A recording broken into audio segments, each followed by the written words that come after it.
President Trump fires his Secretary of Homeland Security. Democrats become more and more communist by the day, and Julian Assange is arrested in the Ecuadorian embassy. I am Stephen Hall, and this is the Americans Awful Recap.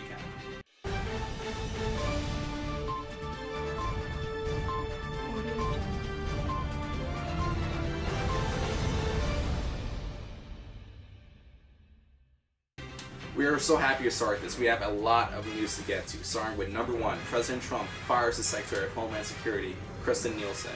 Now, in all honesty, this was a pretty predictable situation. For a lot of people in the Trump administration, there's pretty much a situation where Trump is strict on border laws, and then when he gets blowback from that, he reverses his mind. And then when he gets blowback from that again, he switches his mind again. So, you know, it's a very difficult situation to be working for him. And there's talk now in the media about her never getting a job again because she worked with Trump. And the fact that we now live in a society where if we have the wrong opinions, that we're not allowed to work or we're gonna be screwed over like that. I just don't even know how to react to that. And honestly, the media creates a lot of the issues that they put on Trump. You know, most of us agree that we shouldn't separate families, and most of us also agree that we shouldn't open the border. Even Bernie Sanders agrees that we shouldn't have a complete open border. If you were to have open borders in our society today, how would you deal with the social services connected with opening the borders, such as healthcare, medical care, and who do you think is suggesting opening the borders? Well, that you're an activist for opening for. No, I'm not. I'm afraid you may be getting your information wrong. That is not my view. Okay, I apologize. Thank you. Okay. I think what we need is comprehensive immigration reform. That is not simply. You're quite right. If your point is you open the borders, my God, you know, there's a lot of poverty in this world, and you're going to have people from all over the world. And I don't think that's something that we can do at this point. Can't do it. So that is not my position. There's a new Georgia law that states that prohibits babies from being killed after detecting a heartbeat, and Stacey Abrams is calling this immoral. Like, it's immoral to, stop the killing of an unborn baby. And, you know, this is just one example of Democrats turning more and more communist by the day. And another example is that Bernie Sanders is now calling for people to vote imprisoned. So now, we should have people who are, 16, they should be able to vote, but people who are in prison, they also should be able to vote. So, 2020 will definitely be a very interesting election to have. To the women who work in these businesses, you should not have to worry about your ability to control your bodily autonomy because of the governor has pushed such an abominable and evil bill that is so restrictive. It's not only bad for morality and our humanity, it's bad for business. Yeah, and it's challenging because on Tuesday, federal courts has blocked Trump from forcing asylum seekers to stay in Mexico before court hearings. Now, in all honesty, this is not much of a shock. Trump has had a history of the court stopping him when it comes to immigration. You'll recall about a couple months ago that the DACA program was pretty much held in court, which, if you don't know what it is, it's when illegals come into the country and when they're children, and they essentially have a new start in America, and it's to protect them from not being, forced deporting. And Mr. Potato Head, Cory Booker, is calling for reparations. A couple of questions I have for Mr. Booker. Who would pay for it? Does LeBron James need to give money to a homeless person? Why should I be responsible for the crimes of my ancestors? Democrats don't want to answer these questions. They just want to get votes. Would you be in favor of direct monetary payments to black Americans who are descendants of slaves? Can I tell you why I'm frustrated and disappointed by this reparation conversation? It's because it's being reduced to just a box to check on a presidential list, when this is so much more of a serious conversation. So do I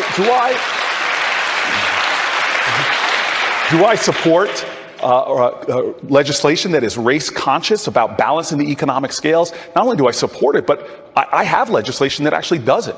In fact, on Wednesday, the mayor of Ixtapa is looking to lift travel warnings from the U.S., and that is a region in Mexico. Now, in all honesty, it's not a huge shock. Large parts of Mexico are not safe, especially in the southern region by Guatemala, and Mayor George Sanchez announced that his administration plans to work on having a U.S. travel warning lifted. And there's an article from Mexico Daily News that states, Sanchez said no expense will be spared in achieving his goal, including arranging meetings with officials at the United States Embassy in Mexico City, as well as their counterparts in the Mexican Embassy in Washington. You know, and in all honesty, like, Mexico it's going down the deep end, and I don't feel like there's a lot of hope, especially with all the smart people now leaving Mexico, for the 1%, you know, having more than $1 million. And he said, oh, because I made this amazing book that I deserve to be a millionaire. Now, I just have one question for Bernie. Why doesn't he give 90% of his money to the IRS? Because he advocates all the time that, you know, the rich should pay their fair share. So why doesn't he follow by his word? You know, and it's just blatant hypocrisy by him. It would be good for him politically if he actually did do that. And, you know, also with AOC, she went on today to say that there will be blood on your hands if you don't pass the Green New Deal. Now, I actually talked about the Green New Deal in an article, but to give a good summary, we need to kill all of the farting cows, we have to put charging stations, and I quote, everywhere, and we have to remove all airplanes, you know, and in all honesty, like, we had a vote about like a couple weeks ago about this issue, and literally no one voted for it. It was 0 to 57. Literally no Democratic person wanted to vote for this. So I think what we have laid out here is a very clear moral problem. And in terms of leadership, if we fail to act, or even if we delay in acting, we will have blood on our hands. I don't know if you're allowed to agree with that, Secretary Kerry. Or Eric Swalwell, a congressperson from California, is running for president. That means that about 2,000 people are running on the Democratic side. You know, he released an ad on Wednesday on Twitter with the headline saying, I'm running for president of the United States of America. I see you. I hear you. I'm for you. I am you. You know, in all honesty, when I was checking myself out in the mirror today, I did not look like Eric Swalwell. I will say that. And, you know, this person claimed that gun ownership in the U.S. can't protect against government oppression because the government will just nuke you. So, on Thursday, Julian Assange was arrested in the Ecuadorian embassy in London. Now, Julian Assange has been a Russian tool for a long time, and he has undermined American interests. Every single time he releases classified information about military secrets or military lives or military veterans, you know, and in all honesty, like, it's a good thing that he is now behind bars. You know, President Trump said earlier that day that he had no clue what the WikiLeaks are or who Julian Assange is. Now, anyone who follows Trump, especially in 2016, he was praising WikiLeaks. He was like talking all the time at his rallies about how much he loved WikiLeaks and how amazing they are. So it's just, he's just simply lying, you know? It's, I'm just shocked that, like, he would blatantly lie. So Ilhan Omar, a Minnesota representative, referred to 9/11 as some people did something. This is the same person who has called for weaker sentencing of ISIS members, okay? And she, obviously when she got blowback from this, she went on to tweet, the people, and the people who knocked these buildings down will hear from us all soon. And she was referring to a quote from George W. Bush. And she asked, was Bush downplaying the terrorist attack? What if he was a Muslim? Are you kidding me? Like, he was literally at ground zero calling for people to be slaughtered into a million pieces, and you're telling me that he was downplaying the attack? And finally on Thursday, the U.S. Weekly Jobless Report has said that our unemployment has dropped to a record low. Number of Americans filing for benefits is now at 50-year low, which is just amazing news for Trump administration. Honestly, like, whenever Trump is outside of the news and they're talking about this, his approvings go up. But when he's in the news saying some BS, his approvings go down. So honestly, like, Trump, please just get out of the news, just stay in the White House and, you know, hide in the basement. Please just, like, get out of the news. On Friday, there's a movement to spread light on the silence of LGBT people by having people stay silent for a day. I just have one question though. Who is silencing and killing LGBT people? The radical Islamic world, not the United States, okay?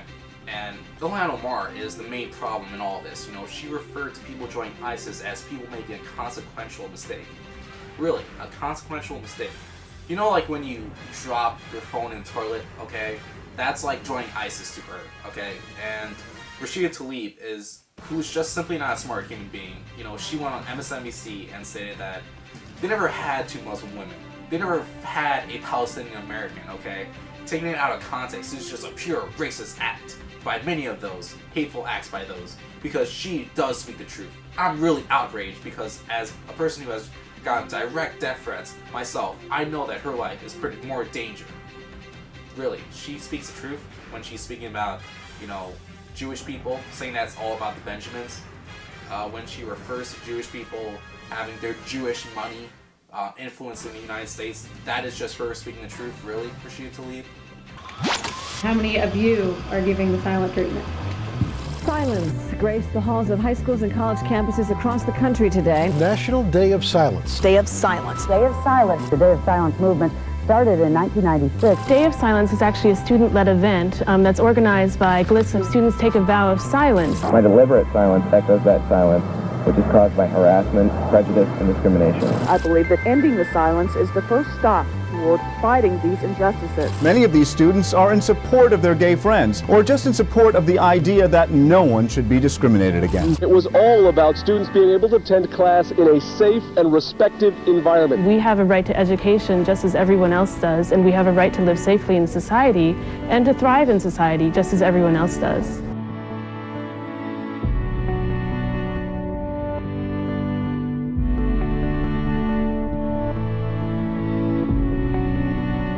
And they hope their silence speaks volumes. Finally, it turns out that Nancy Pelosi, the House Majority Leader, is having some issues with a United Democratic Party. You know, and a Fox News article states that she's dealing with her own anti-Semite Tea Party, which is honestly a bit of an understatement, you know, and the bottom line is that there's a revolution going on in the Democratic Party, okay? You know, the old moderates are being killed off and laid away to the new radical, fresh faces of the Democratic Party. Okay, and we'll be back with more news next week. I am Stephen All, and this is the Americans Awful Recap.